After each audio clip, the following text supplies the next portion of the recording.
ఆ కుంట నీది కాదు నాది కాదు నాయన, దేవస్థానంది. ఇష్టం వచ్చినట్టు ఇల్లు కట్టుకుంటున్నారు. పాత రికార్డ్ ప్రకారం ఉండేటివే ఉంటాయి. ఎవరైనా సరే నోటీస్ కూడా ఇవ్వరు, ఇచ్చే పరిస్థితి లేదు, క్వశ్చనే లేదు.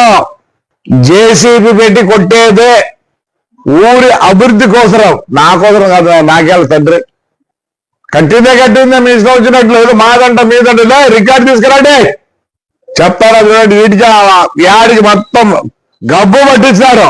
కుంటలో మడి వదిలిపెట్టను. నా దగ్గర రికార్డు ఉంది పైసారి ఇచ్చినది. దానికి మించి ఒక్కటి ఉన్నా కానీ జేసీబీతో కొట్టేదే. ఖబర్దారు చెప్తాను. ఏమో అనుకుంటాను ఒకరు, మాకు ఇంత బలం ఉంది అంత బలం ఉందని. ఉంటే మీ ఇళ్ళ కాదు ఉండలే బలం, దాన్ని కాపాడాల్సిన బాధ్యత మాకుంది కాబట్టి కాపాడతా. చెప్తానా చూడే, రేపు ఇప్పుడు కట్టే వాళ్ళందరూ నిలబెట్టాల్సిందే.